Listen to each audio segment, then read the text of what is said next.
प्रश्नाचं उत्तर मिळत नव्हतं म्हणून राजा आणि चतुर सरदार राज्यात वेश बदलून फिरत होते. ते दररोज नवनवीन जोडप्यांच्या मुलाखती घेत होते, पण कोणीच समाधानाचं उत्तर देत नव्हतं. आता दिवसेंदिवस राजा विचारांनी मनाने खचू लागला होता. देशोदेशीचे पंडित, साधू, महात्मे यांना तो भेटला, पण पत्नीला पतीकडून असं काय हवं असतं जे पतीकडून तिला मिळत नाही, या प्रश्नाचं उत्तर त्याला मिळत नव्हतं. एक दिवशी ते एका गावातून दुसऱ्या गावात जाताना थकून एका वटवृक्षाखाली बसले होते. विचाराच्या गर्तेत राजाला झोप लागली आणि झोपेत त्याला एक स्वप्न पडलं. वटवृक्षावरून एक भला मोठा सर्प खाली आला.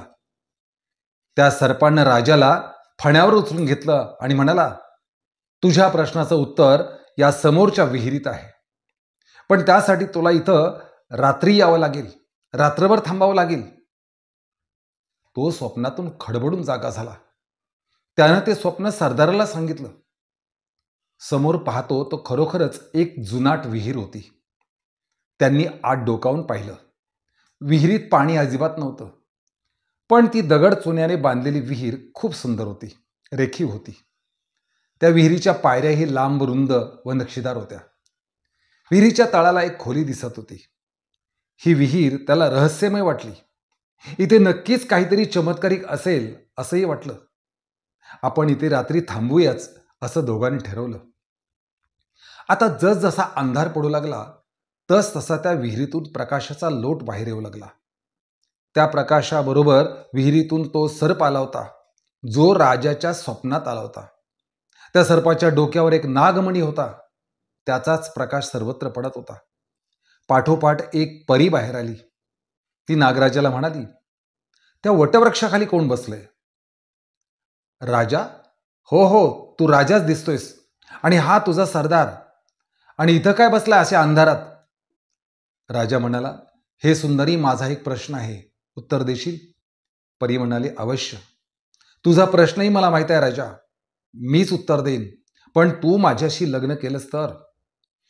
तिला पाहून राजा तर बेभानच झाला होता. तिच्या रूपाकडे आणि सौंदर्याकडे पाहत राजा म्हणाला, हो हो, करीन लग्न. ती खळखळून हसली आणि म्हणाली, राजा, याचा अर्थ माझी अट तुला मान्य आहे तर? राजाही होय म्हणाला.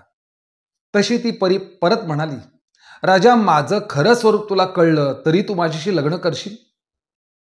हो, करीन, पण माझ्या प्रश्नाचं उत्तर दिलं तर? हे घे वचन. देईन राजन, मी तुझ्या प्रश्नाचं उत्तर देईन, पण मला सांग, मला तुझ्याबरोबर दिवस रात्र तर राहता येणार नाही. दोन्हीपैकी तुला एकच मिळेल. मग सांग, मी तुझ्याबरोबर दिवसा राहायचं की रात्री? परीनं तिरकसपणे प्रश्न केला होता. राजा विचारात पडला. पण आपण काही ठरवलं तर तिला आवडेल का? आणि मग नाही आवडलं तर ती लग्न करणार नाही, आपला प्रश्न सुटणार नाही. त्यापेक्षा तिलाच ठरवायला सांगू. असा विचार करून राजा तिला म्हणाला, हे स्वप्न सुंदरी, तुला हवं तसं कर, तू हवं तसं वाग. तशी ती परी त्या अंधारात खदाखदा हसली आणि लगेच त्या वटवृक्षाखालीच तिनं राजाशी लग्नही करून टाकलं. राजा म्हणाला, आता माझ्या प्रश्नाचे उत्तर? ती म्हणाली, उत्तर उद्या राजवाड्यात गेल्यावर देईन राजन. सकाळी सकाळीच परी आणि राजा राजवाड्यात पोहोचली होती. राणी वसात त्या दोघांना पट्टाराणी भेटायला आली. त्यांना एकत्र बघून पट्टाराणीला राग तर आला नाहीच. उलट ती राजाला म्हणाली, महाराज, आपण दुसरं लग्न का केलं याचं फक्त मला कारण सांगाल का? तर राजा म्हणाला, इतके दिवस तू माझ्याशी तिरस्कारानं वागतेस, माझी अवहेलना करतेस. तुला माझ्याकडून काय हवंय हेच कळत नाही. याचं उत्तर मला मिळत नव्हतं. यासाठी संपूर्ण राज्यभर मी पायपीट केली, पण याचं उत्तर या परीला माहीत आहे, कळलं. आणि शिवाय तिनं मला अटीमध्ये बांधून घेतलं, म्हणून मला लग्न करावं लागलं. महाराणी, महाराज, याचं उत्तर मला विचारलं असतं तर मीच दिलं असतं.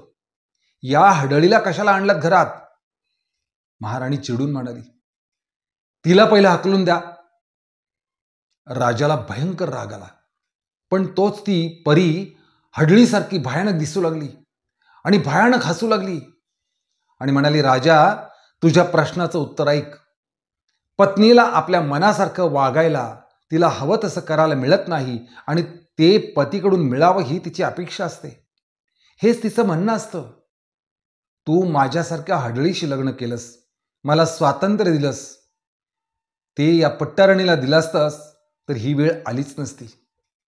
आता तुझ्या मरणानंतर मी या वाड्यातनं जाईन. मी तुला अशी सोडणार नाही. आणि ती भयानक हसू लागली. तात्पर्य, नवरा बायकोनं एकमेकांना नेहमी समजून घेतलं पाहिजे, तरच संसार सफल होईल.